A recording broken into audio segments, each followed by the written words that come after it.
Bonjour et bienvenue pour notre hashtag Toc Toc Toc livre ouvre-toi de la médiathèque du mois de juin. Aujourd'hui, c'est l'histoire de comment écrire une bonne histoire. Donc une petite fille veut écrire une histoire avec un héros, une héroïne, comment trouver une bonne intrigue, de l'aventure, de l'action. Et pour ça, eh bien, elle a bien besoin d'un coach qui va lui donner tous les bons conseils et toutes les bonnes astuces. Merci à Dominique d'avoir joué ce coach-là. C'est parti pour Ça, c'est une bonne histoire de Adam Létrope et Magali Lehuche aux éditions Gauthier-Langereau.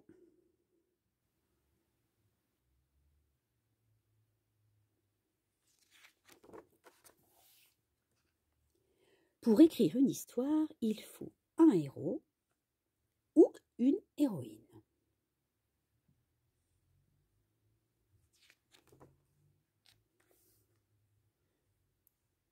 Tu veux les deux? Ok, ça marche, les deux. Reprenons à zéro. Donc, pour écrire une histoire, il faut un héros et une héroïne.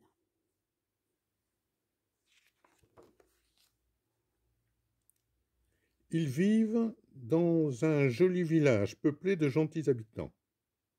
C'est le cadre de notre histoire.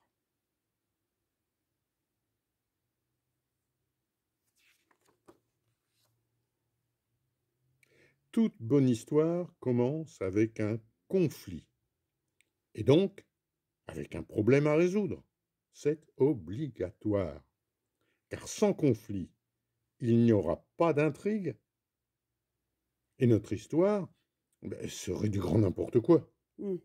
Ouais, un peu comme cette page donc.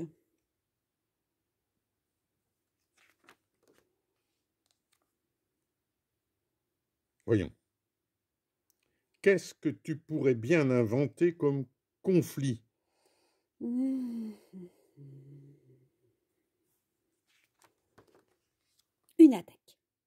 Et par un vrai méchant. Pas par n'importe quel zigoto, non. Par le grand méchant affreux. Oh bah mais non, c'est pas du tout un grand méchant affreux. Qu'est-ce que c'est que ce rigolo?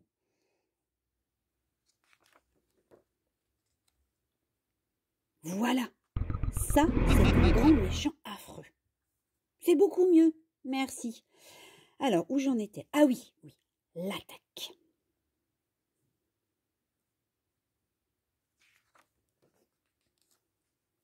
Nos gentils habitants se défendent courageusement. Mais les soldats du grand méchant affreux sont beaucoup trop nombreux. Tous les villageois sont capturés.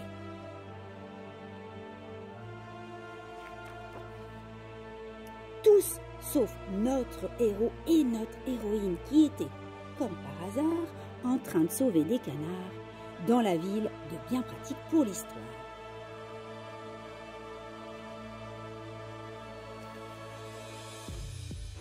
De retour chez eux, ils constatent le désastre. Les lumières de la bibliothèque sont éteintes. Même le magasin de bonbons est fermé.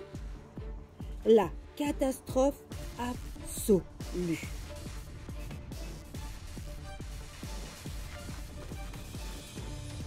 Heureusement pour nos prisonniers, le héros et l'héroïne sont des personnages d'action. Mais c'est une blague. C'est ça que tu appelles de l'action.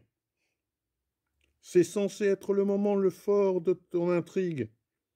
Toute la suite de l'histoire dépend de cette page. Allez, recommence.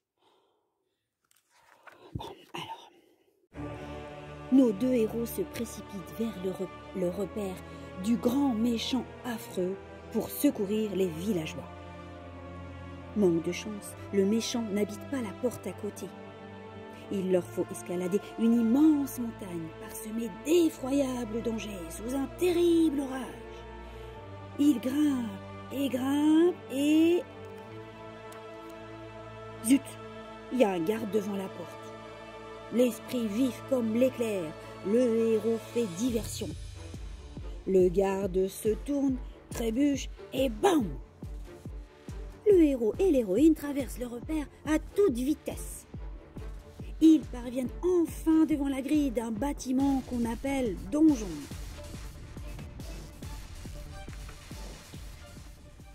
Ah ben non, mais ça ne va pas du tout. Quand on dit qu'on l'appelle le donjon, c'est que son nom doit être indiqué en toutes lettres sur un panneau. C'est le passage plus palpitant de l'intrigue, le pic de ton histoire. Allez, tourne la page. Le héros et l'héroïne se précipitent à l'intérieur du donjon. Les villageois les acclament. Nos deux héros ont réussi. Mais pas pour longtemps. Oh, oh, oh, le grand méchant affreux est de retour. Cap sur la fin, s'écrie l'héroïne. Et la bataille finale paraît interminable. Les coups fusent de tous les côtés.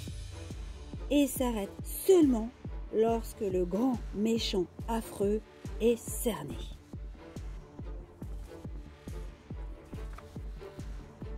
Saucissonné, il ne peut plus s'échapper.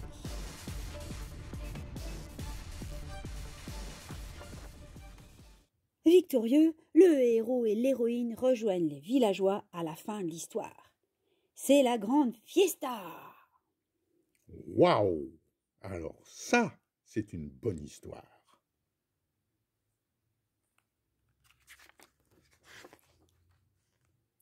À moins que...